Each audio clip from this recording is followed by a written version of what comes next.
Nicaragua, gente que no vende patria. Bienvenidos y bienvenidas a Sin Fronteras. Hoy es viernes. Chocho, hermano, ¿cómo va este año? 3 de marzo de 2023. Con Byron José Baltodano y con Carlos José Hurtado cuando son las 6 de la mañana con 29 minutos. Sin Fronteras, la revista con William Griggs Vivado. En la primerísima 91.7 y 105.3 FM.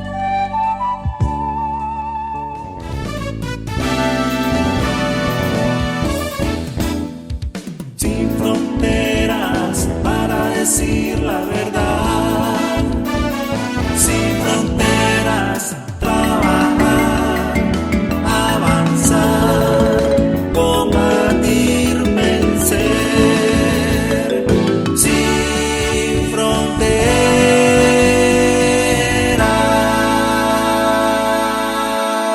6 de la mañana con 34 minutos. Felicidades, Miriam Chávez.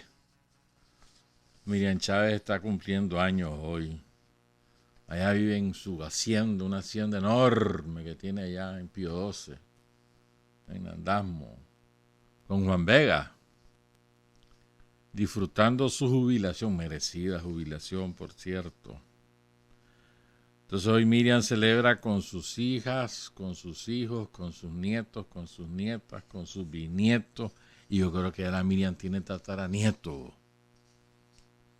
Creo que sí. Una gran amiga, enfermera de profesión, de la mejor enfermera que he conocido en mi vida,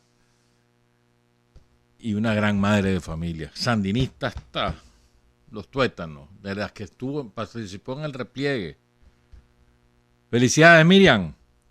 6:35. Qué lindo quedó el parque de la Villa Bosco Monje. Qué lindo. Se lucieron en Masaya. Sobre todo lo que más me gusta es cómo le hicieron el altar, digamos, a Bosco Padre. Qué bonito. Y llegó bastante gente a la inauguración. Bonito acto. Ahí estuvo doña Vilma, estuvo la Vilma hija, sus dos hijas, que por cierto son 3 los hijos, me aclaraba ayer Vilma Junior, yo no lo sabía. Espérate que voy a buscar el nombre, no vaya a ser que me regañen otra vez. Pero el tercer hijo, que es varón, Rafael Antonio Monge Hernández, vive en los Estados Unidos desde el año 2000. Saludamos a doña Vilma, estaba ella orgullosísima ahí, qué bonito. Bien merecido además, así debe ser, así se deben hacer las cosas, bien hechas, con gusto, con ganas, es el altar de nuestra gente, por las que estamos aquí. Sin ellos, quién sabe dónde andaríamos, ¿verdad?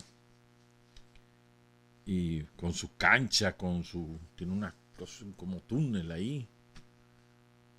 Lindo quedó, lindo. Luminaria, silla, cancha de basquetbol, fútbol, sala, juegos infantiles, área verde, andenes. Saludos a las Vilmas. Bueno, yo sé que fue el miércoles pues, pero yo lo quiero referir porque me gustó mucho, me llegó el mensaje que Rosario y Daniel le dedicaron a los comunicadores. Yo me incluyo porque aunque yo no soy graduado, pero trabajo en esto, entonces.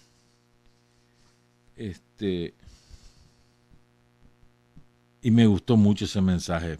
Está hecho de las entrañas, hermano, pero con un montón de... O sea, tiene mucha carga ideológica esto. Voy a compartirle una parte. La verdad no es esquiva ni huidiza. La verdad es la verdad, hermano. Puede verse, tocarse, sentirse. Nuestra comunicación está hecha de verdades que se ven, que se oyen, que se sienten, que se tocan. Por eso es contundente. Por eso es evidente. Por eso es firme y duradera. La verdad es hija de la historia de todos los tiempos.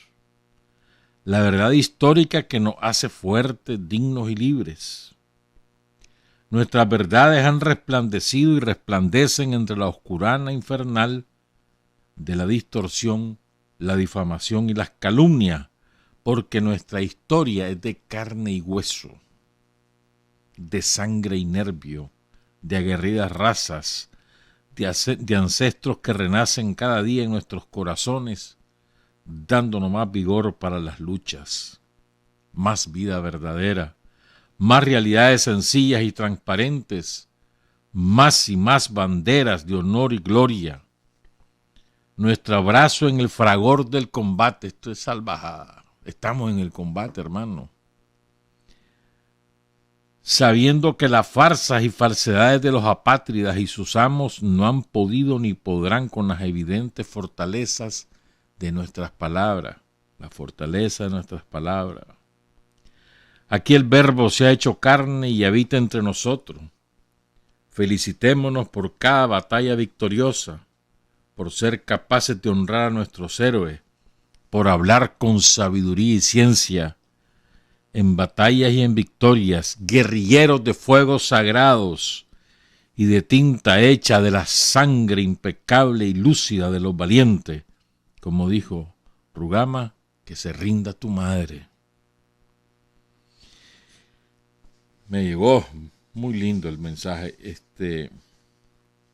y quiero irme por esta línea a lo largo de todo este programa,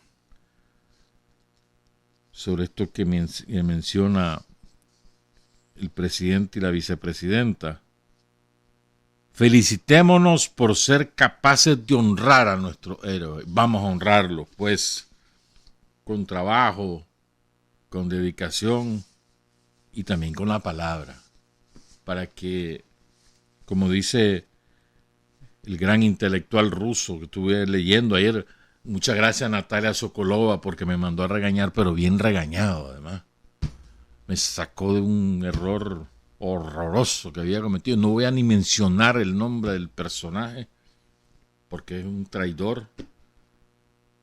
Y hay una frase que yo he dicho varias veces aquí sobre la memoria. Pues no es de ese personaje, sino que es de un intelectual ruso del siglo XIX, murió a principios del siglo XX, historiador, hizo una historia de Rusia de 5 tomos, catedrático universitario. Dicen que era un orador formidable, pues que todo el mundo se quedaba en silencio oyendo lo que lo subyugaba a todo su auditorio. Tenía una memoria privilegiada. Se llama Vasily Ospivovich Khrushchevsky. Entonces, ese pensamiento de él lo han enriquecido a la luz de los tiempos actuales y yo lo tomo para nosotros también. Entonces, lo reformulamos y nos queda de esta manera. Sobre la base de la idea que nos transmitió Vasily Osipovich Khrushchevsky. La memoria es hoy nuestra arma más importante contra cualquier enemigo. La memoria une a todo el pueblo para impedir que nadie reescriba nuestra historia. Somos patriotas y devotos descendientes de los héroes de la revolución. ¿Estamos claros? Entonces quiero rescatar del olvido. A veces uno encuentra explicación en que son tantísimos los héroes que tiene este pueblo que es muy complejo recordarlos a todos, pero bueno, algo vamos haciendo.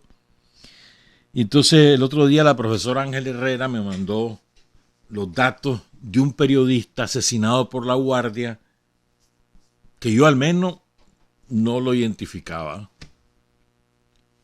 y que está vinculado a Leonel Rugama, a Camilo Ortega, por ejemplo. De una manera muy indirecta, pero está. Es esteliano. Se llama Luis René Barrante Gutiérrez. Y entonces, a través de lo que me puse a averiguar, encontré algo que tengo años de buscar y que nunca lo había encontrado. Jamás. Y ahí lo encontré. Que fue yo no sé cómo podríamos describirlo, ni tampoco tenemos todos los datos, solo tenemos, por fin encontré la mención de la experiencia de Carateras.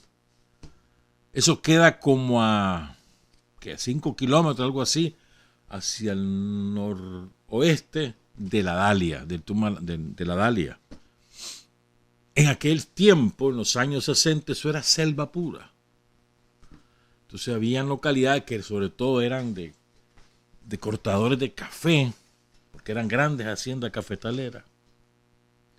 Y ahí había la sucursal del Banco Nacional, una sucursal. Entonces un grupo de muchachos, de 8 muchachos, jovencitos, yo no sé el contexto, o sea, no sé cómo se organizaron, no lo sé. Alguna vez deberé encontrar esa información. Se fueron al Quilambea, hicieron un campamento, hicieron algunas acciones, pequeñas acciones en la zona. Un campesino los denunció con la guardia porque los ve que van armados, van con uniformes militares y bien armados. Y entonces el objetivo era hacer una recuperación en el banco, la sucursal del banco ahí en Carateras. Entonces cuando llegan, 2 guardias llegaron, los muchachos los reciben a balazos, pero no aciertan ni uno. Y los 2 guardias que llegaron del comando se dispersan y responden al fuego y hieren a uno de los muchachos. Los otros abandonan las cosas que llevaban y salen en desbandada. Yo no sé quiénes eran los otros, ni cuál fue su destino, no lo sé. El caso es que ahí queda herido un chavalo de 20 años. Eso fue en 1964.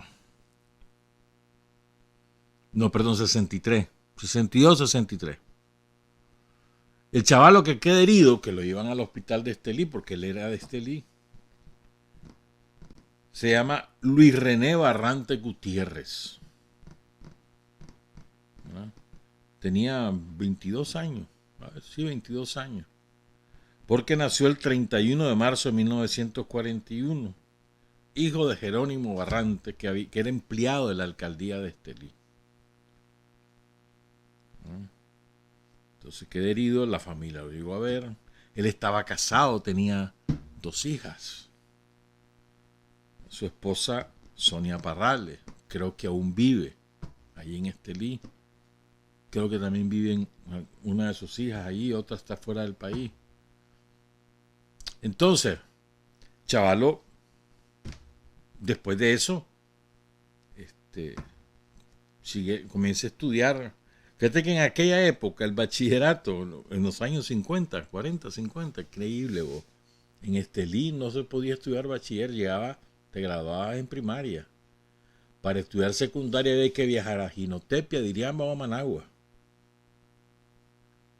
Entonces ya comenzó o continuó sus estudios de secundaria y se dedicó a corresponsal del diario La Prensa, ahí en Estelí, con su cámara, porque eso era, todos los corresponsales también tomaban fotos. Bueno, ahora también, pues, pero en aquel tiempo habían periodistas y habían fotógrafos.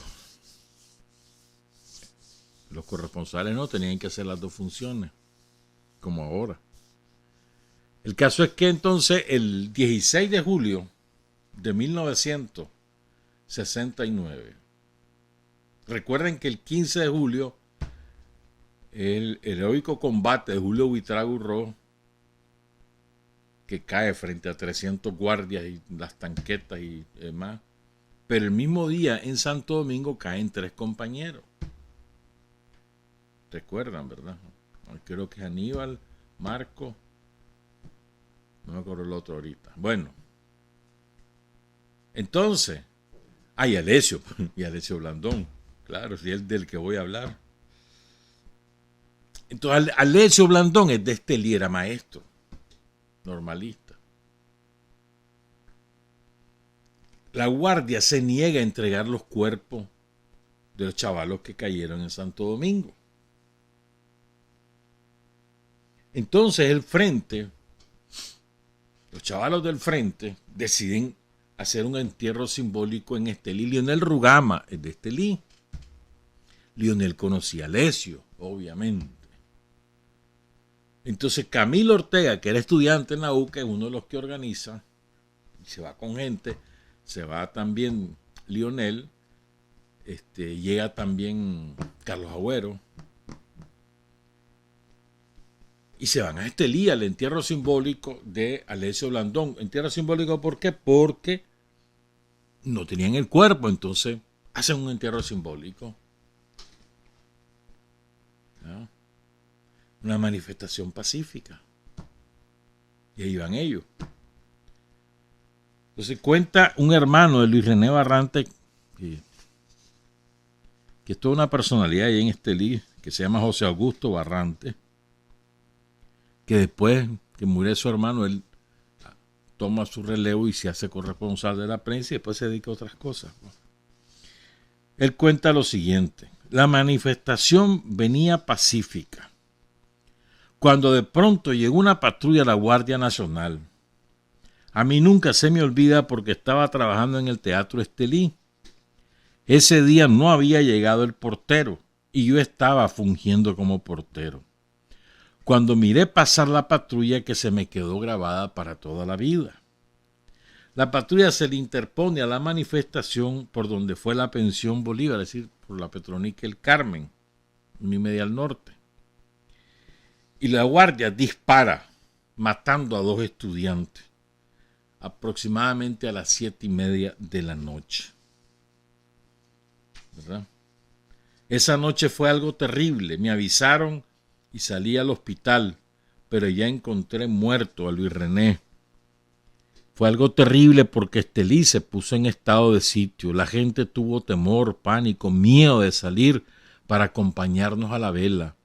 Fueron contados los que estuvieron en la vela porque la gente tenía miedo. Pero al día siguiente el funeral fue uno de los más concurridos de la época. Pero alguien echó a rodar el rumor de que llegaba la guardia y la gente salió despavorida y dejó sola a la familia. Este hecho es registrado en el diario La Prensa del 18 de julio, mira qué casualidad, del 69. Y lo cuenta de la siguiente manera: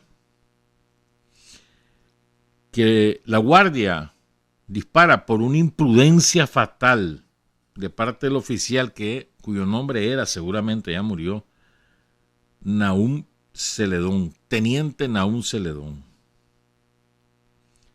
Dice José Augusto que con solo que hubieran lanzado lacrimógenas se querían disolverla. Pues.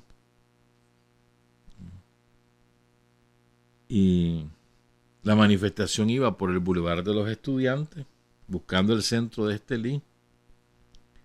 Y al llegar a la esquina de una casa vieja de don José Telle, le salió el encuentro a la patrulla de la guardia, que los conminó a disolverse y acto seguido dispararon contra ellos, matando a Luis Barrante, ¿verdad? A Luis René Barrante Gutiérrez, de 28 años, y a Manuel Herrera, ambos estudiantes del Instituto Nacional de Estelí, de 4º año en el caso de Luis René y de 2º año en el caso de Manuel Herrera.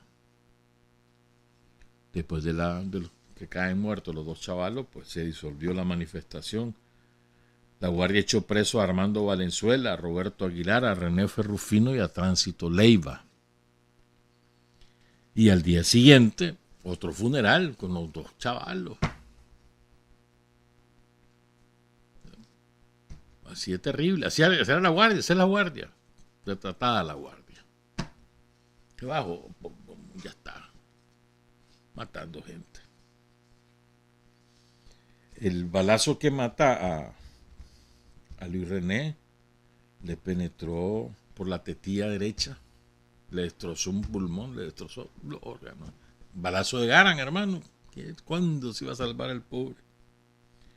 Y al otro chaval, a Manuel Herrera Sevilla, el balazo se lo pegaron en la cabeza. 2 mártires. Son mártires de la patria. Y Luis René andaba en su oficio de periodista, andaba cubriendo la marcha. O sea, ni siquiera era parte de la manifestación, él andaba cubriendo. Hay que recuperar la memoria de los compañeros. Les corresponde sobre todo a los estelianos, ¿verdad? Entonces, ahí rebuscando, entonces don José Augusto tiene alguna foto, a él fue que le encontré lo de Caratera, pero tiene 2 fotos que se las quiero presentar porque ahí están 2 personajes o 2 personas víctimas de la guardia. En esta primera foto donde van cargando a alguien en una camilla y lo van subiendo a una ambulancia, están en una pista, lo van a subir al avión. Alguien de Reales o vinculado a la dictadura, quién sabe. No interesa nadie de esa foto más que el que está de espaldas. El que está de espaldas se llamó Luis Manuel Mantilla. Lo asesinó la guardia. No sé las circunstancias, pero lo recuerdo al menos. Luis Manuel Mantilla. Y esta otra foto de los años 60, en esa misma zona, fíjense, ahí está una compañera que se llama, la segunda, de izquierda a derecha, la primera no, la segunda, la que está con un pañuelo en la cabeza. Así se usaba, me acuerdo haber visto a mi mamá así. Para misa tenías que entrar con pañuelos las mujeres, pues. No podían ir con faldas por encima de la rodilla. Ninguna mujer podía entrar de pantalón. Pero bueno. Entonces, esta compañera se llama Alba Marina Ocampo. A ella la asesinan junto a su esposo Luis Manuel Mantilla y a su hija Lesbia Dávila. Ni su esposo ni su hija están en esa foto, solo está ella, Alba Marina Ocampo. A su lado, en el centro, está el compañero Ulises González. Él fue alcalde de la ciudad de Estelí en los años 90. Ya falleció, era odontólogo, falleció hace como no recuerdo, como 7, 8 años por ahí, el doctor Ulises González. Y los demás identificados en esa foto son Auxiliadora Cabrera, estamos de izquierda a derecha, ¿verdad? Roger Torres y Chico Chavarría. De pie detrás está Mireya Torres. Solo Mireya. Pero de los vivos, solo Mireya vive en Nicaragua. Víctima de la guardia, de la dictadura. Y entonces, buscando información, me topo con un poema de José Florípez Fajardo, uno de los grandes poetas estelianos. Tiene un poema muy lindo. Él publicó un libro, bueno, muchos, pero tiene un poema muy lindo dedicado a este doctor. Me llamó la atención que se lo dictara a él, entonces me fui a investigar quién era él. Y oigan la historia que me encontré. Luis Narváez Moreira. ¿Ah? José Florípez Fajardo se lo dedica a Luis Narváez Moreira. Él era un médico de mucho prestigio en Matagalpa y se había incorporado a Acción Nacional Conservadora. O sea, él era conservador, pero no le gustaba el Partido Conservador de Agüero. Ya estamos hablando después de la matanza del 22 de enero. Entonces él se incorpora a esta nueva agrupación. Creo que no estoy seguro, creo que Acción Nacional Conservadora es la agrupación que fundó el doctor Clemente Guido. Creo, no estoy seguro, con Miriam Argüello, pero no estoy seguro. El caso es que él se incorpora a Acción Nacional Conservadora. Repito, él es un médico prestigioso ahí en Matagalpa. Entonces, la noche del sábado, 14 de diciembre de 1968, en la ciudad de Matagalpa, estamos hablando vísperas de Navidad, Las auxiliares de enfermería con las cuales trabajaba el doctor hacen una fiestecita y él va a la fiesta. Salen de la fiesta en Matagalpa. En Matagalpa entonces era un pueblón. Hoy es una gran ciudad. Salen de la fiesta en la madrugada. Entonces como a la 1:30 de la mañana, más o menos, él tenía un vehículo, tenía su carro. O sea, eso te indicaba el nivel de vida. O sea, un vehículo en aquellos tiempos, ¿no? Pero entonces cuando él sale a buscar su carro, ve que hay un guardia que está humillando, está maltratando a un hombre. Entonces él se interpone. ¿Verdad? La fiesta fue en la Escuela del Progreso. Y al chavalo que estaba ultrajando a la guardia era de apellido Valdizón. Entonces le dice el doctor al guardia: déjalo de golpear, déjalo en paz. Alguna frase así fue. ¿Verdad? Y ya está, pues le dice eso, da la vuelta y va a buscar su carro. Pues abrir la puerta del carro y a montarse. Pues así, ahí lo agarró el guardia, furioso, por lo que le había dicho el doctor Luis Narváez, y le metió un balazo por la espalda. ¿Qué te parece? Lo mató. Ahí lo llevaron rapidito al hospital. Lo mató. Es que balazo de Garan es muerte segura, hermano. Él estudió medicina en México, ¿viste? O sea, en aquellos tiempos. ¿Verdad? Él anduvo en los mitines de Acción Nacional Conservadora en Matagalpa, en Masaya. Y él además logró ser pediatra. Él era el pediatra de la ciudad. El doctor Luis Narváez Moreira. Estaba casado con Miriam Castillo Fajardo. Tuvieron 3 hijos.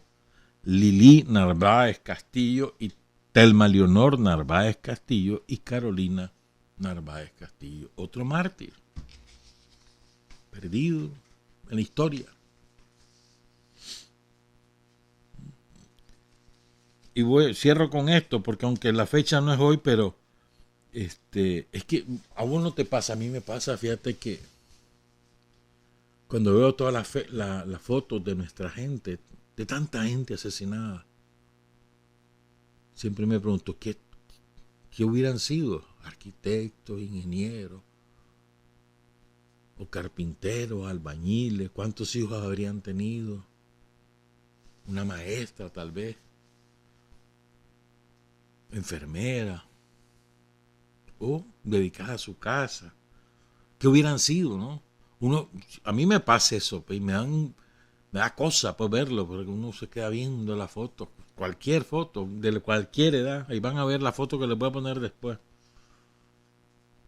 Y entonces, siempre me pasa lo mismo, pues. Siempre uno se imagina qué hubiera sido de todo ese chavalero que murió antes del triunfo, en los años 80. Tenemos preparado algo para el lunes o miércoles, que va a ser de impacto, de uno de los blis más aguerridos que hubo, el Rufo Marín. Estamos terminando de recopilar la información. Pero bueno, entonces siempre me llama la atención cuando veo ese chavalero, pues. Entonces, y hay esfuerzo de la familia, de los amigos, hay compañeros que se dedican a eso para estar buscando la foto, publicarla y que no nos olvidemos. Esta es una de esas. Este chavalo se llamaba Álvaro Avilés Sebasco. Él era fusilero del 2º pelotón al mando de Foxtrot y de la 1ª compañía al mando de Gato Vago, del Blis Sócrates Andino, el Sosa. Cae en combate el 21 de abril de 1986 en el Cerro El Prisionero, allá cerca de La Rica, en el municipio de San Sebastián de Yalí. Cae en la mañana y en la tarde cae un brother de él, Guillermo Lanzas, de la 2ª compañía de infantería al mando de Tío Goyo. Él cae en el Cerro La Estrella. Álvaro cae a las 8 de la mañana y en la tarde cae Guillermo Lanza. Y un compañero que los conoció ambos, bueno, los dos chavalos, les faltaba 3 meses para acabar su servicio militar. 3 meses. Qué triste, ¿verdad? O sea, hay un compañero que los conoció a ambos que se llama Félix Alberto Flores Berrío, que dice lo siguiente, que me parece muy bonito. Ese par de chavalos eran demasiado serios para la edad que tenían y a la vez eran demasiado viejos para ser tan intensamente alegres en medio de tanta guerra. Eran los niños más hombres que pudimos haber conocido. Álvaro Avilés Vasco y Guillermo Lanzas, 2 héroes de la patria. Honor y gloria a todos ellos. Cuando regresemos vamos a hablar de Paiguas, y vamos a hablar bastante de Paiguas, de sus muertos, de las barbaries que cometió la contra, el somocismo ahí en Paiguas, una cosa espeluznante, ya van a escuchar. 7:04. Hay hombres que luchan un día y son buenos. Hay hombres que luchan un año y son mejores. Pero hay hombres que luchan toda la vida. Esos son los imprescindibles. 7 de la mañana con 7 minutos. Arlín Aguirre, son un irresponsable. ¿A qué hora estás escribiendo? Felicidades, Eddie José. Está cumpliendo mañana. ¿Cuántos años? 2 años son. Para que se ponga bravo, Eddie. Mentira, son 5 años, 6 años. Felicidades de tu mamá, de tu papá, de tu abuela. Y mías también. Bueno. Vean. Tengo 3 fuentes de información básica. Vino un compañero ayer, en la mañana. Ayer no, perdón. Ayer fue, sí, ayer. Ayer me lo topé, yo vine a hacer una gestión. Y me entregó la biografía elaborada en 1982 de Emiliano Pérez Obando. Ya vamos a contarles quién es. Y más tarde me escribió un compañero, Alejandro Figueroa, y le pedí, me lo mandó, las fotos del momento, de la época. ¿Quién era Emiliano Pérez Obando? Este compañero, ¿verdad?, sufrió la persecución de la Guardia toda su vida. Su primera carceleada en 1960. 1960. O sea que él nació, a ver, tenía 50 para el 83, 1933. Y su primera carceleada en el 60 lo denuncia un capitán de la Guardia, Carmen Fajardo, capitán de Cañada. O sea que habían jueces de Mesti y habían capitanes de Cañada, que eran estructuras paramilitares, ahí en Muy. Lo llevaron al comando de la Guardia en Buaco. Y después para toda chochada lo iban espiando, lo hostigaban, lo perseguían. Él era un devoto católico, delegado de la palabra. Y vivía en Paigua. Y a él, toda la gente lo buscaba a él, primero porque era el delegado de la palabra, era muy carismático, tenía mucha influencia en la comunidad. Entonces la gente lo buscaba para que le resolviera problemas, desde preso en los comandos de la Guardia, desde una tierra que le quitaban o desde un enfermo, porque en aquella época enfermarse era morirse, ¿verdad? Entonces, Su familia antisomocista. Él tenía 10 hijos.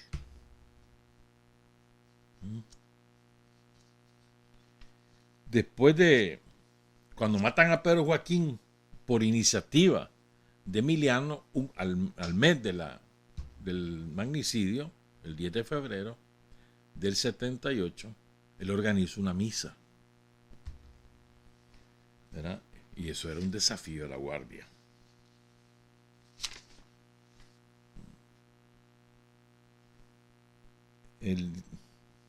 Ya en junio del 79 llega un chavalo que andaba metido en el frente que se llama Elvis Sosa. Había estado aquí en Managua en distintas acciones. Y al primero que busque es a Emiliano para organizar la lucha ahí en Bocanes, Paigua. Estamos hablando en plena ofensiva final, ¿verdad? Y entonces se integra la escuadra Timoteo González. Hacen varias recuperaciones de armas. Después él es uno de los fundadores de los comités de defensa civil, después convertido en comité de defensa sandinistas ahí en Paigua.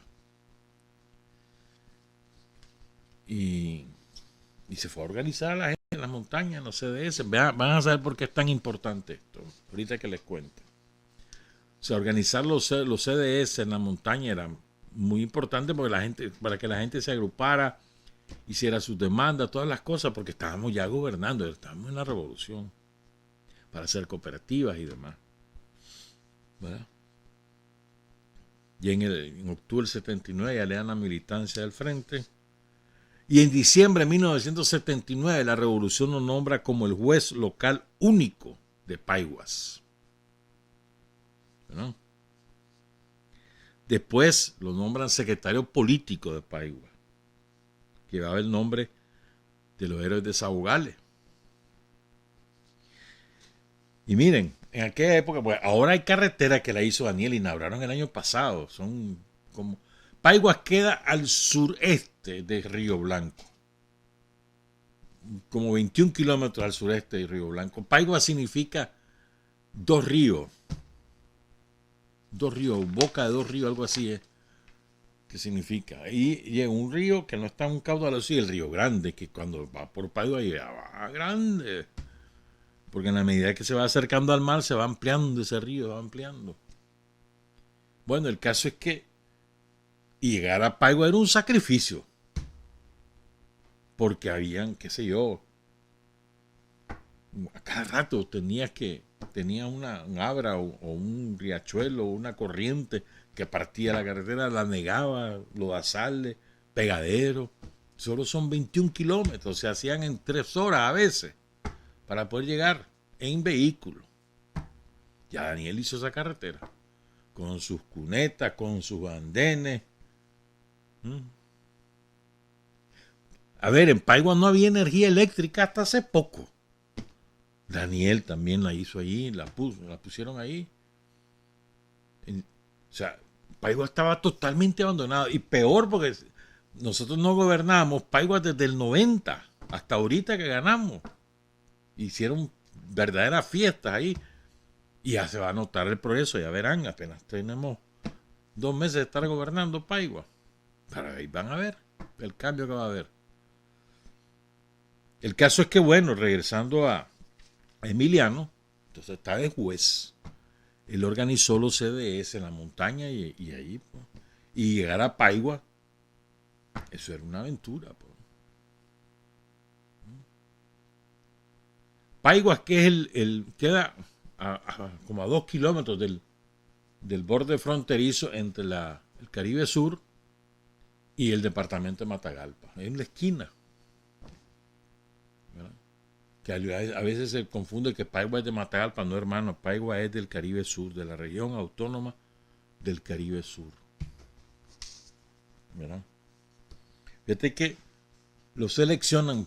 ¿Por qué les cuenta todo lo de la carretera? Por lo que voy a decir ahorita. Emiliano lo selecciona, un hombre ya mayor, 46, 47, 48 años, para ir a hacer un curso político. Pero eso era en Huigalpa. Cada fin de semana, aquellos tiempos, Entonces salir de Paigua para llegar a Juigalpa le zumbaba, hermano. Y ese hombre nunca falló. Iba para los 50 con 10 hijos a tuto y nunca falló. En esas condiciones. Y ahora la tenemos a veces los talleres a 2 cuadras de la casa y estamos con la pereza y nos vamos, ¿verdad? Entonces ahora les voy a contar cómo cae el compañero. Porque tengo el relato de un testigo. Eso no está en la biografía, yo lo tengo de otro lado. Porque Carlos Hurtado nos hizo el volado y nos descargó un libro en inglés que se llama La Guerra de Washington en Nicaragua, escrito por Holly Sklar. Este libro tiene tan buena información que es citado por cualquiera que quiere escribir sobre la revolución en los años 80. Este libro es de cita obligatoria porque tiene una información formidable de todo lo que hicieron los yanquis para destruirnos. Y también lo que voy a contar también aparece en la denuncia de Nicaragua ante la Corte Internacional de Justicia de La Haya. ¿Ya? De ahí tomamos los testimonios que vamos a contar. Recuerden, pues, bueno, Paigua está dividido en 33, bueno, por lo menos creo que todavía 33 comunidades. Son creo que 6 sectores, algo así. O 7. Paigua es el que está donde está la cabecera municipal. Está San Pedro del Norte, que eso es más al norte, al nororiente, que es más poblada incluso que Paigua. Me acuerdo que había un pleito que si San Pedro debía ser la cabecera o no. Los liberales querían ponerla ahí. Bueno, sigo pues. Entonces voy a contar el testimonio del padre James Phelps, estadounidense.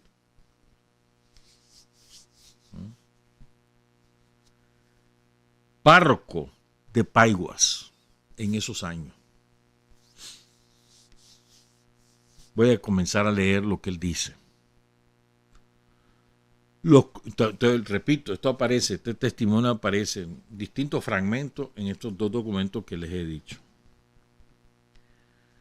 Los contras han intentado intimidar a la gente que trabaja con las organizaciones de base. Cuanto mayor es la contribución de la persona a la comunidad, más probable es que sea señalada como objetivo por la contra. Los principales grupos de la contra con base en Honduras son los de la FDN. Estas víctimas incluyen a trabajadores de la educación de adultos, distribuidores de granos básicos y coordinadores de cooperativas. El primer ataque importante en Paigua se produjo en agosto de 1981. 4 campesinos, seleccionados porque se habían unido a la milicia, a los milicianos, pues, fueron asesinados en la comunidad de Santa Rosa. La FDN acumuló un largo historial de atrocidades contra ciudadanos nicaragüenses. El padre Phelps, natural de Milwaukee, es testigo. El 3 de marzo de 1982, una banda de la contra rodeó y luego entró en la pequeña iglesia, en la capilla de Copalar. ¿Han oído hablar de Copalar? De Copalar se viene hablando en Nicaragua desde los años 60-70, porque es una zona ideal para construir una presa hidroeléctrica.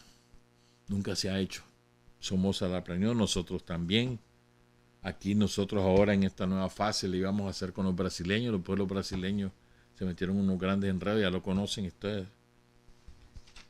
Y no se ha hecho. Copalar. Entonces, repito, una banda de la contra rodea y luego ingresa a la capilla de Copalar. Ahí estaban el padre Robert Stark y el padre James Phelps. Estaban reunidos con los líderes pastorales de la comunidad. Y cuenta el padre Phelps. Estábamos reunidos con el Comité de Acción Católica cuando entraron 7 hombres armados, nos apuntaron con sus armas e intimidaron a todo el grupo de cristianos que estábamos allí. Después de reunir a los participantes e interrogarlos individualmente sobre si habían participado alguna vez en las milicias locales, el líder advirtió a todos que no participaran en la milicia, ni en la educación, ni en la sanidad, y que no denunciaran lo que estaba ocurriendo en ese momento a las autoridades. Luego el jefe del grupo Contra, 7 Contra, anunció que la banda acababa de disparar a alguien en la carretera porque él era responsable de animar a la población a participar en las jornadas de salud, en la educación de adultos y en autodefensa.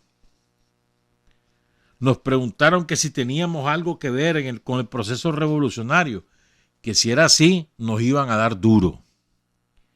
Y después de acosar, amenazar e intimidar a todo el mundo, se jactaron de que acababan de matar al juez del pueblo. Uno de los contras tenía mucha sangre en la camisa. El juez asesinado se llamaba Emiliano Pérez Obando y era delegado de la Palabra de Dios en la parroquia de Paiguas. Dijeron que lo habían dejado morir no muy lejos, pero que cualquiera que fuera a ayudarlo estaba sentenciado de muerte. Los padres Stark y Phelps salieron en busca de Emiliano. Lo encuentran a más o menos 1 kilómetro, a menos de 1 kilómetro de la capilla. Y él luchaba por respirar, a pesar de que la sangre empezaba a salirle por la boca y la nariz. Obviamente había recibido al menos 2 disparos en el pecho, en la zona del corazón, y también le salía sangre del costado y del brazo, así como de la parte posterior de la cabeza. El padre Phelps dice: su cuerpo aún estaba caliente, pero estaba a punto de morir. Teníamos la esperanza de que si le llevábamos a un médico o a un hospital, podíamos salvarle la vida. Pedimos prestado un carro y salimos corriendo. De camino a Río Blanco, Emiliano murió en mis brazos. Tenía 10 hijos y otro en camino. Fue terriblemente duro para mí tener que irle a decir a su viuda que el valiente había muerto. Su asesinato fue un golpe muy duro para toda la población de la parroquia, del pueblo y de todos los pueblos de la región. Era admirado por mucha gente. Este fue mi primer contacto cercano con los contras en toda su salvaje brutalidad. Pude ver que a los contras no les queda ni rastro de humanidad.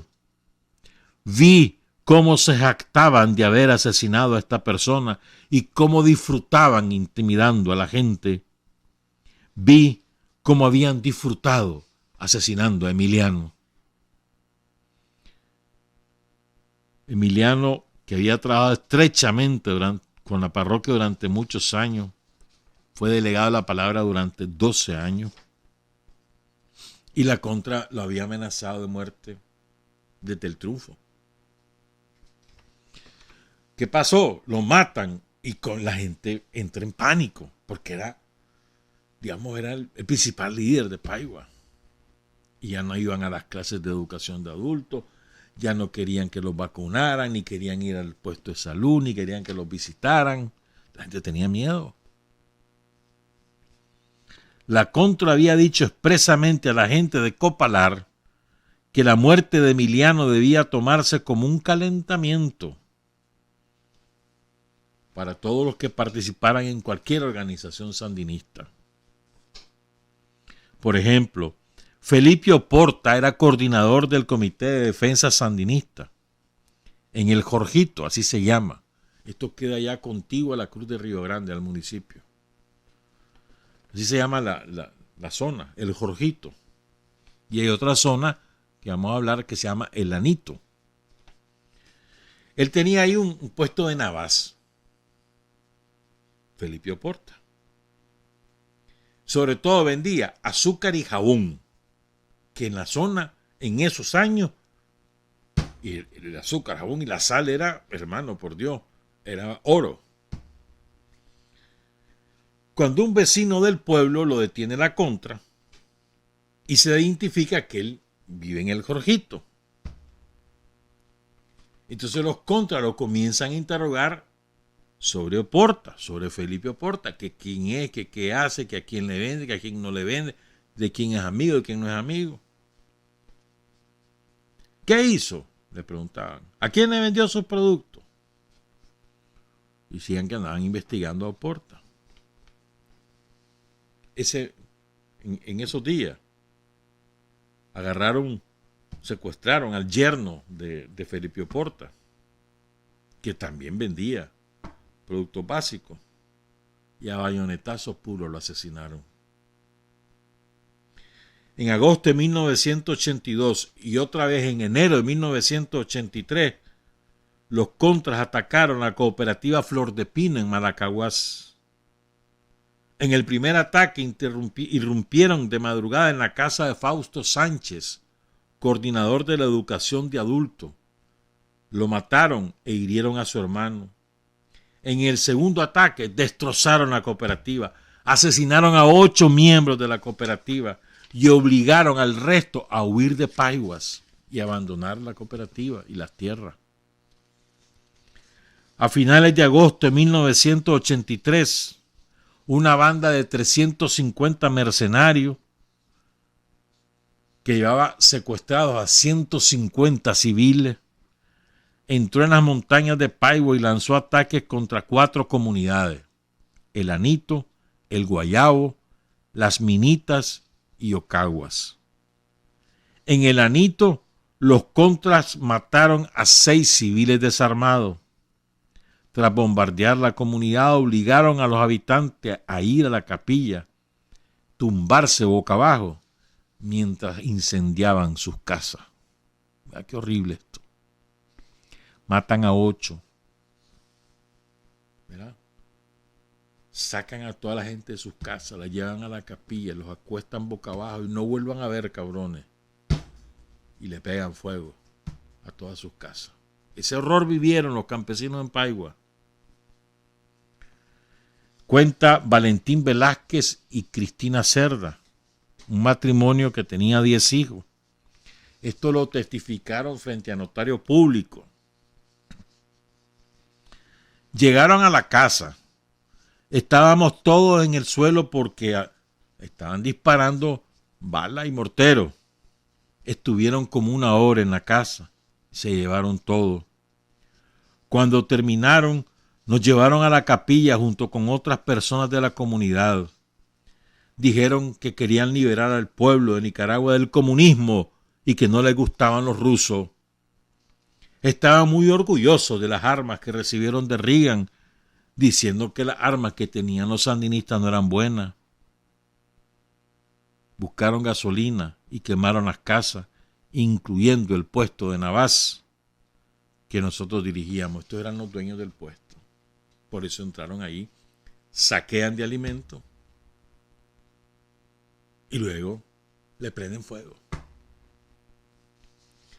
Nos dejaron desnudos en la calle. También mataron a 6 personas de la comunidad. A Felipe Amador, un chavalo sobresaliente de 15 años que daba clase. A Emilio Sotelo, un delegado de la palabra que estaba esperando el barco, la lancha. A Tomás Méndez, el líder de los CDS, que también tenía un puesto de azúcar.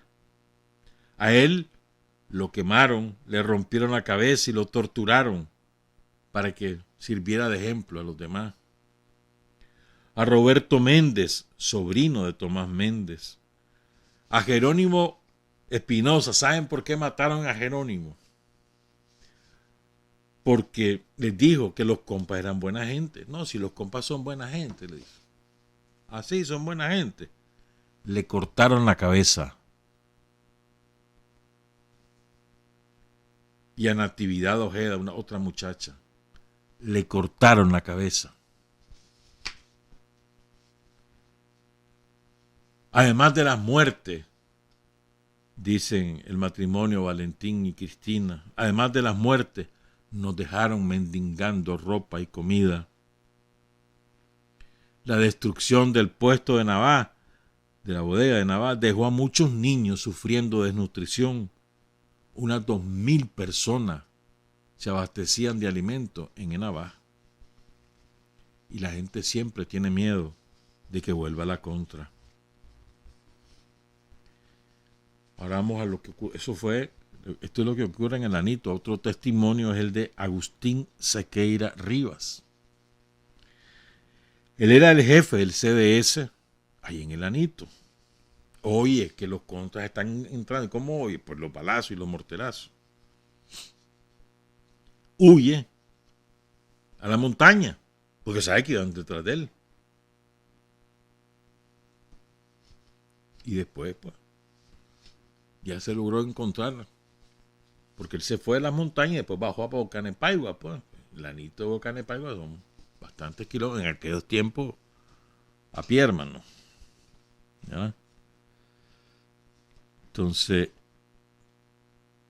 la mujer y los 5 hijos llegan, se reúnen con él, le cuenta lo que pasó, y este es el testimonio de la esposa de Agustín Sequeira. Los contras rodearon la casa y luego entraron a la casa. Ahí me estuvieron interrogando, me robaron 15,000 córdobas de la época, $500 de entonces, que serían ahorita como fácil $2,000, cuidado más. Comida, las medicinas. Luego nos encerraron en la habitación mientras ellos comían y dormían. A la mañana siguiente me dejaron salir y me dijeron que habían matado a Agustín, lo cual era mentira, ¿verdad? Buscaron unas mulas y se llevaron las provisiones y luego incendiaron la casa.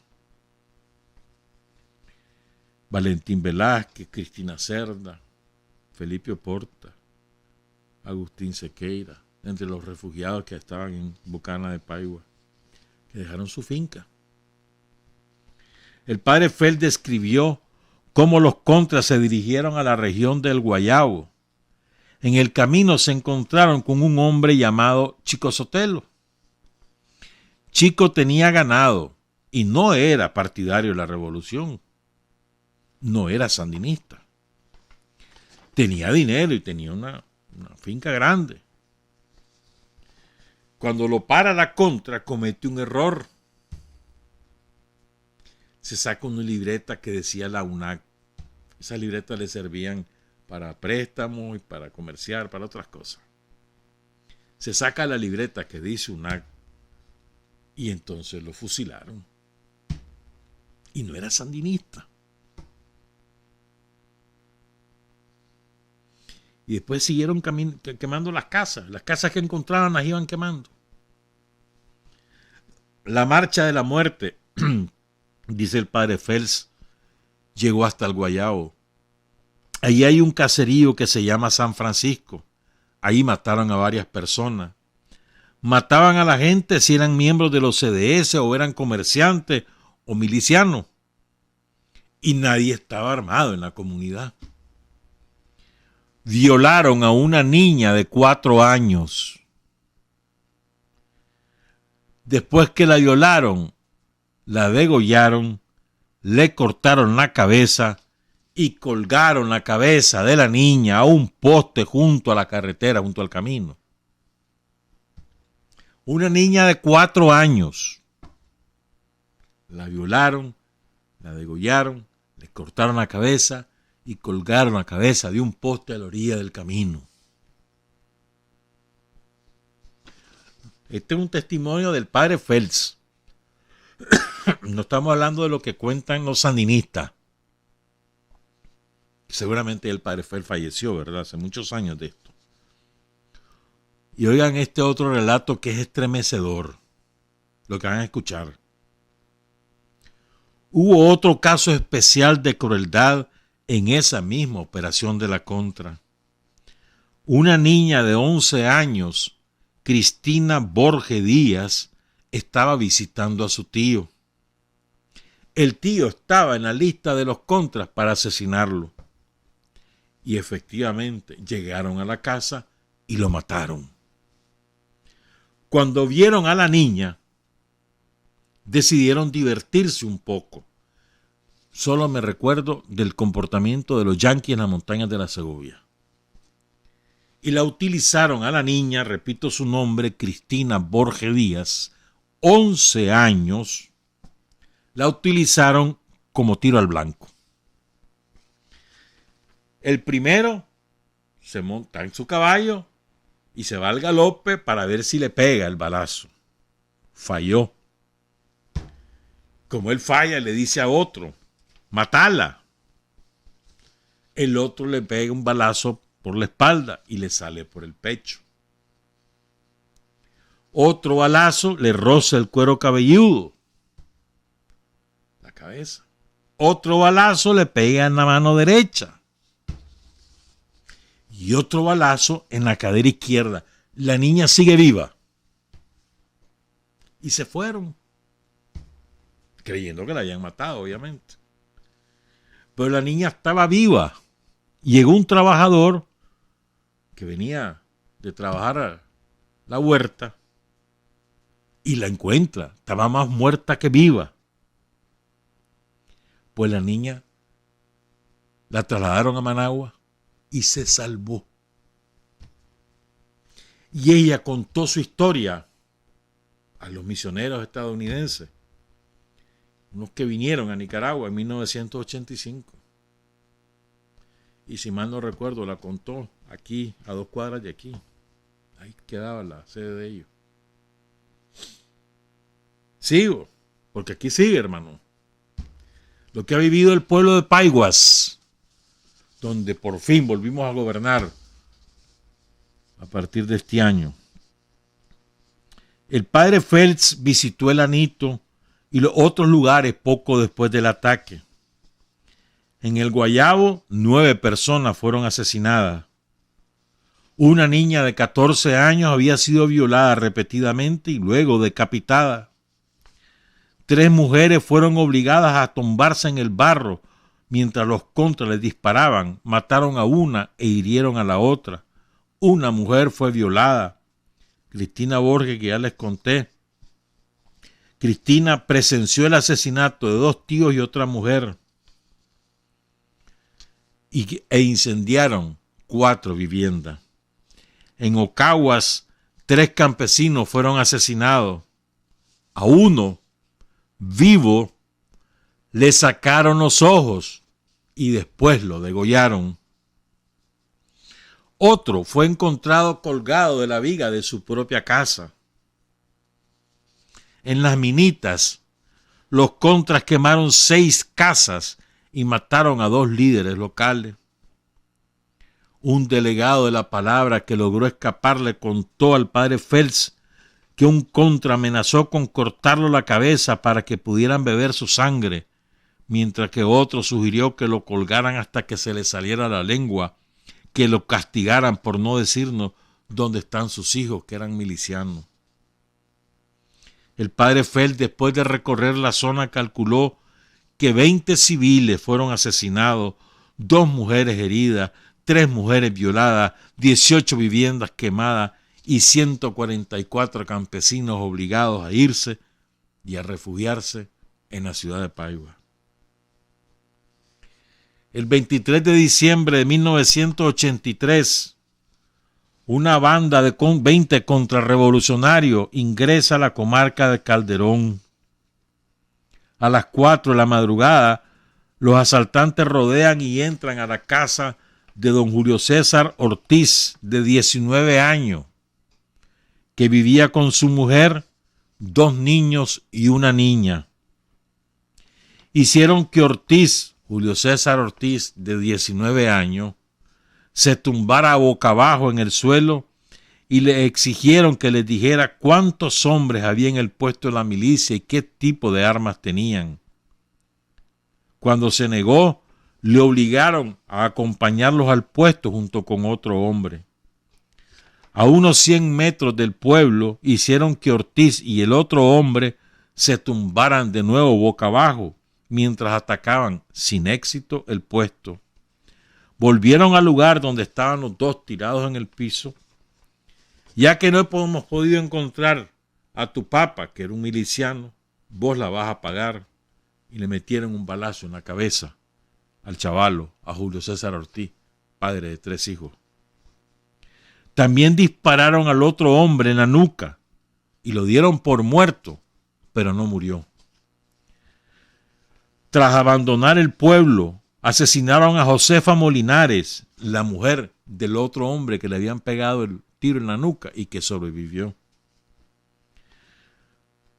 La familia de Julio César, los 3 hijos y la esposa, pues tuvieron que huir y abandonar sus tierras.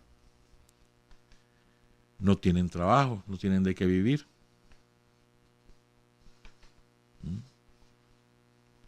El papá que era el miliciano, el papá de Julio César decía, nos dan comida y ropa. Los niños pequeños y nosotros vivimos tiempos difíciles. El siguiente ataque importante de la Contra en Paiguas fue en el Jorgito. Hoy va a haber un acto especial. Hoy van a inaugurar el museo de Paiguas que lleva el nombre del compañero de Emiliano.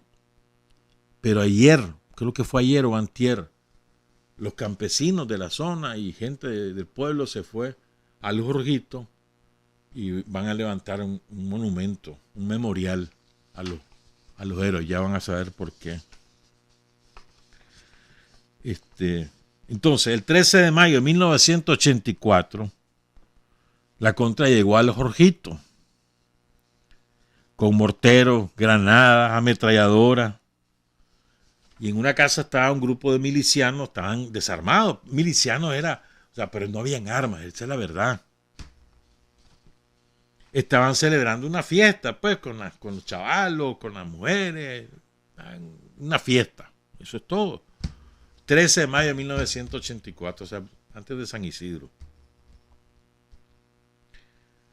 Los malditos Contra lo que hicieron fue atacar con granadas la casa donde estaba la fiesta. Una tras otra, una tras otra. Lanzaron 30 granadas. Mataron a 5 mujeres, a 9 niños y a 20 varones. 34 asesinados en el Jorgito. El 13 de mayo de 1984.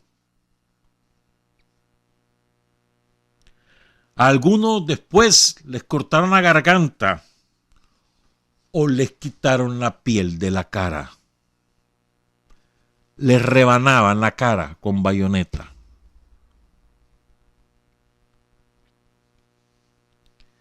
El 15 de octubre de 1984, la Contra atacó 2 cooperativas en la comunidad de La Paila. En una, mataron a 2 ancianos y a un niño e hirieron gravemente a una mujer. Incendiaron 3 viviendas y obligaron a huir de la zona a 48 personas. Abandonaron sus fincas. En el segundo ataque a la cooperativa, los campesinos los repelieron. Entre septiembre y noviembre de 1984, la Contra robó unas 1.500 cabezas de ganado en la región, incluyendo 800 que estaban en las 2 UP en el Toro, en las 2 fincas del estado. El padre James Felt sufrió ataques a finales de agosto y principios de septiembre por una fuerza de 500 hombres de la Contra, dirigida por el maldito exguardia somocista, el tal Renato, criminal. Y oigan lo que dice el padre Phelps. Cuando lo recuerdo cruzando el Río Grande e invadiendo la zona, es como si la muerte se abalanzara sobre ellos. Son como la horda de Atila. Este mismo padre, años después, en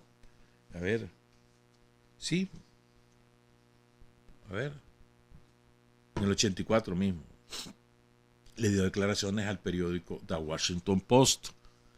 Fíjense todas las fuentes que les estoy citando. No estoy hablando aquí de que los sandinistas contaban. Estoy hablando de la descripción de un cura norteamericano, un diario norteamericano, dos curas, mejor dicho, norteamericanos, y un diario norteamericano, y un libro de una norteamericana, ya les dije el nombre, ¿verdad? Holly. Espérame que no me lo sé el nombre, lo tengo que recordar aquí. Holly Clark, en el libro Washington's War on Nicaragua. Entonces, en The Washington Post, el padre Jim Feld le cuenta al periodista que en septiembre del 83, pues a los contras habían atacado y habían asesinado a 20 civiles. Poco después que los campesinos habían formado las cooperativas. El padre Feld fue el primero que llegó a la zona de estos ataques que ya se los describí, pero lo reporta el Washington Post. Y oiga lo que dice el padre Phelps. La Contra decapitó a varias de sus víctimas y clavaron sus cabezas en postes de vallas para advertir a los demás que nadie se metiera con los sandinistas.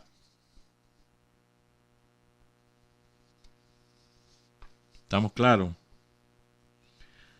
Y luego contó la masacre del Jorgito. Esa masacre es espantosa, hermano. Lo voy a repetir, se los voy a describir de otra. Ya no voy a leerla, voy a describir. Hay una fiesta. Están los milicianos, los sandinistas del pueblo, están con sus esposas y sus hijos. Están celebrando cualquier cosa que estén celebrando, no importa.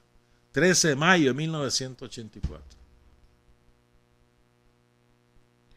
Llega la Contra, rodea la casa y les lanza granada tras granada tras granada. 30 granadas a la casa, que no es una casa así de concreto ni nada, una casa campesina.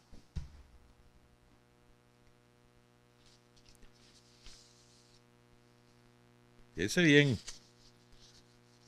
Matan a 5 mujeres, 9 niños y 20 adultos.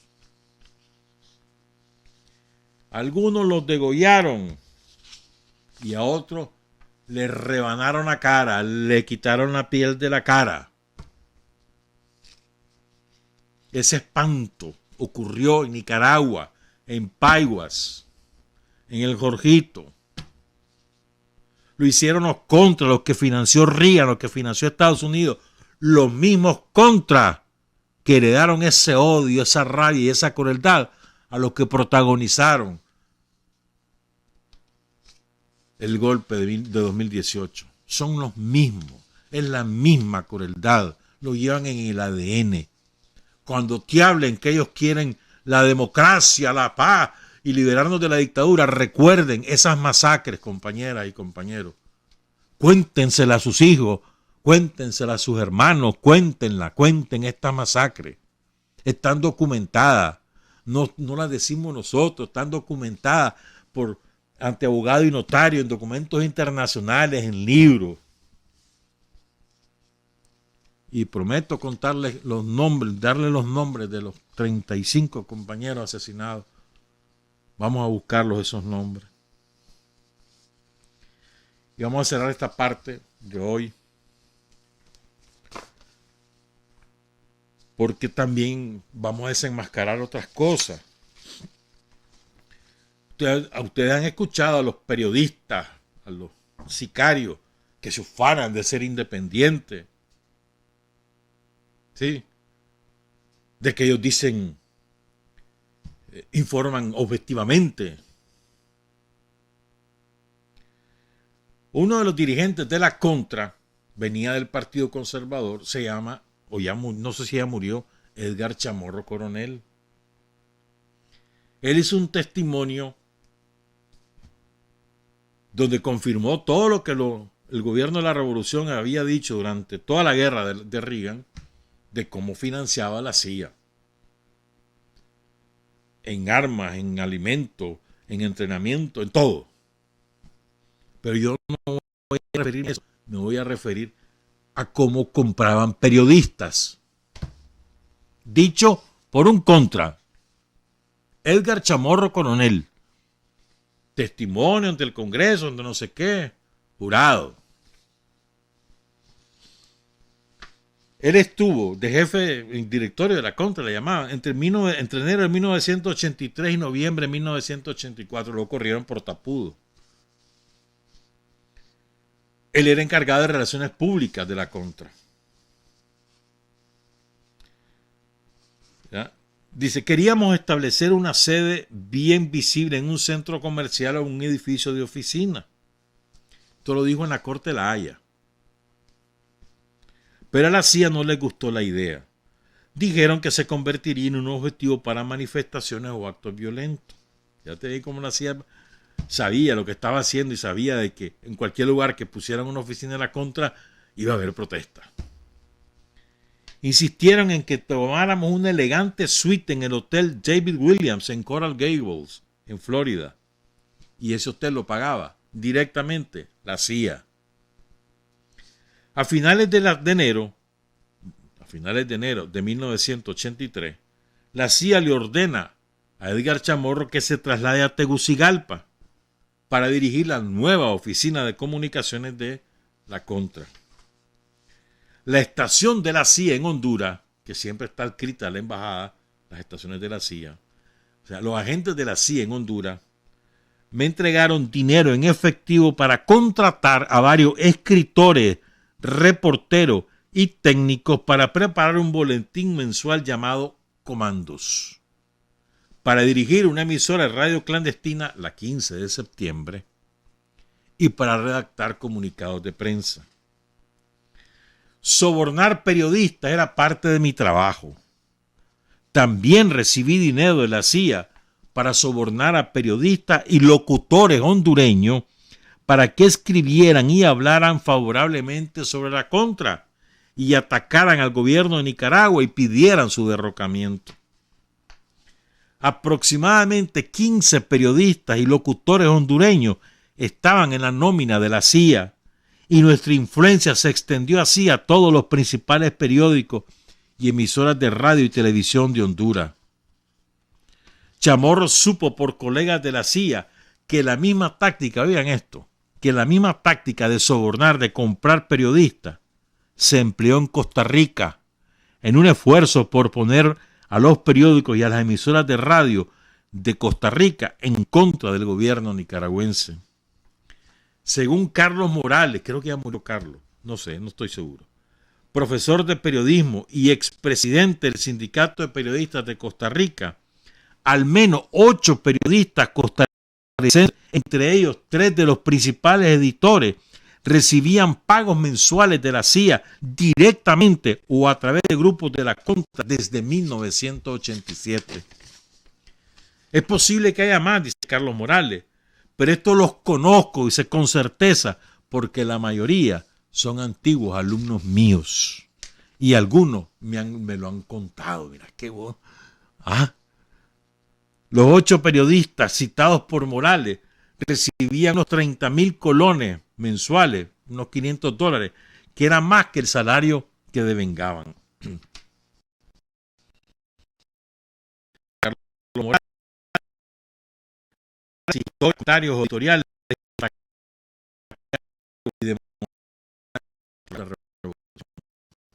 en Honduras, Edgar trabajó estrechamente jefe de la CIA, John Mallet, cuyo seudónimo era George. Junto a George y sujeto a su aprobación, planifiqué todas las actividades de mi oficina de comunicaciones y preparé un presupuesto. El presupuesto lo revisaba la estación de la CIA en Tegucigalpa. Si lo aprobaba, lo mandaban a Washington para que Washington autorizara los fondos, que siempre se los entregaban en efectivo. Otros agentes de la CIA trabajaron con Indalecio Rodríguez, otro que fue dirigente de la Contra, ¿verdad? Con Adolfo Calero, con Enrique Bermúdez, por supuesto, ¿verdad? Yo nunca recibí dinero para comprar armas municiones o equipo militar. Mientras yo estuve en Honduras hasta junio del 84, la FDN nunca adquirió sus propias armas, municiones o equipos militares. Nosotros solo éramos los receptores finales, porque el presupuesto militar y logístico lo trabajaban Adolfo Calero y el coronel Enrique Bermúdez, que no descanse nunca en paz. Calero y Bermúdez eran nuestros enlaces con la CIA.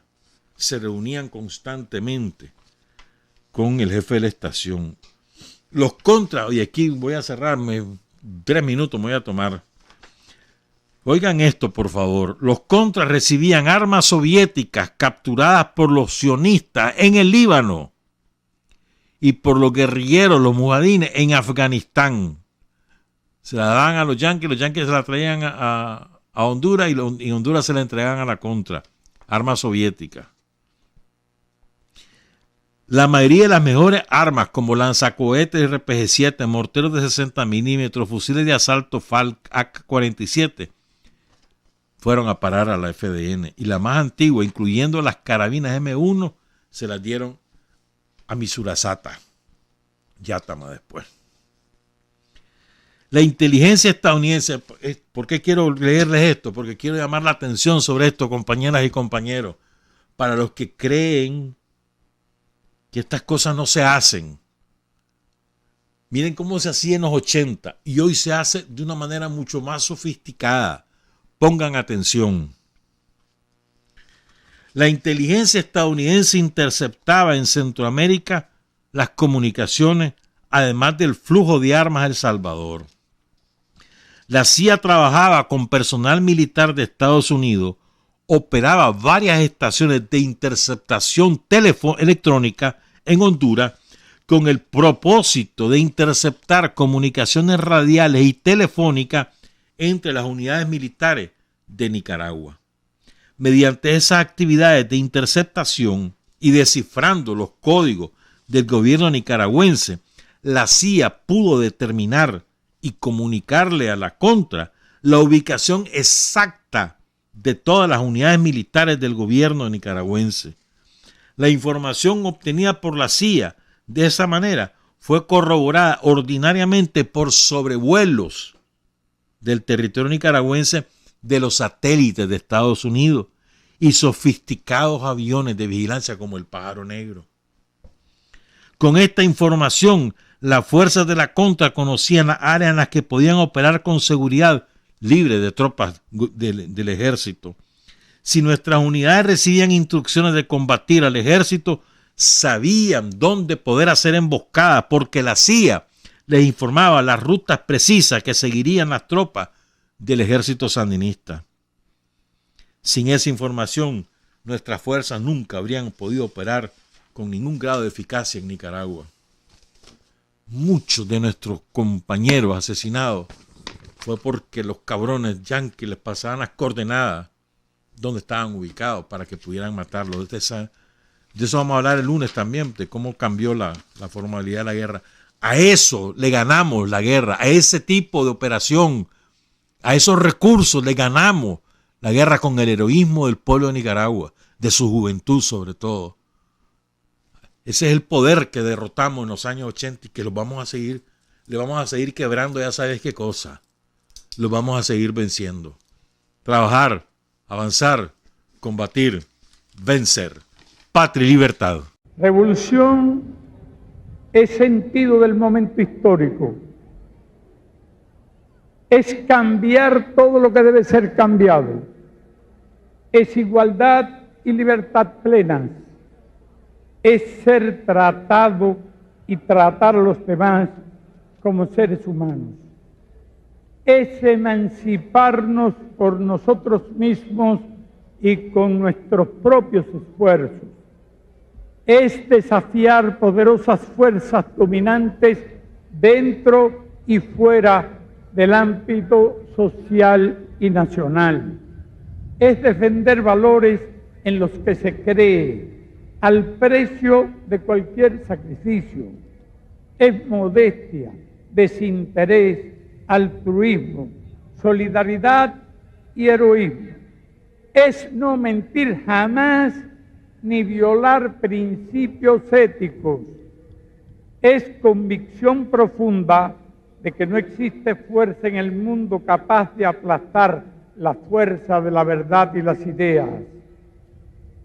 Revolución es unidad, es independencia, es luchar por nuestro sueño de justicia para Cuba y para el mundo, que es la base de nuestro patriotismo, nuestro socialismo y nuestro internacionalismo.